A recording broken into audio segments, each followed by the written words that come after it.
মাদারীপুর ৩ আসনের বিএনপির দলীয় সংসদ সদস্য প্রার্থী ও কেন্দ্রীয় বিএনপি সহ গণশিক্ষা বিষয়ক সম্পাদক আনিসুর রহমান খোকন তালুকদার নেতাকর্মীদের উদ্দেশ্যে বলেন, আপনারা নিজেদের ব্যক্তিস্বার্থে কখনো দলকে ব্যবহার করবেন না। আমাদের যারা প্রার্থী আছে আমরা মনে করি সবাই ভালো মানুষ, মানুষের যাকে ভালো লাগবে তাকে ভোট দেবে, সবাই হাসি মুখে ভোট কেন্দ্রে যাবে, সেই সুযোগ করে দিতে হবে আমাদের সকলকে। আপনারা নিজেদের ব্যক্তি স্বার্থে কখনো দলকে ব্যবহার করবেন না, আপনাদের কাছে অনুরোধ রইলাম। আমরা আমাদের যারা প্রার্থী আছে, যে 2-3টা মার্কায় নির্বাচন হচ্ছে, আমরা মনে করি সবাই ভালো মানুষ, সবাই ভালো মানুষ, মানুষের যাকে ভালো লাগে তাকে ভোট দিবে, সবাই হাসি মুখে ভোট কেন্দ্রে যাবে, সেই সুযোগ করে দিতে হবে আমাদের সকলকে।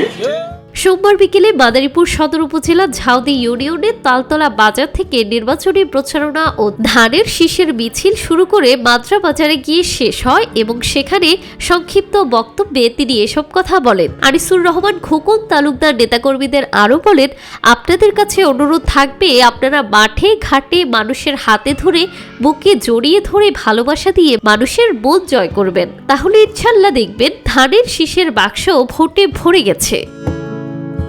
এ সময় মাদারীপুর ৩ আসনে ঝাউদি ইউনিয়ন বিএনপির নেতাকর্মীদের পাশাপাশি বিভিন্ন শ্রেণী পেশার মানুষ মিছিলে অংশগ্রহণ করেন।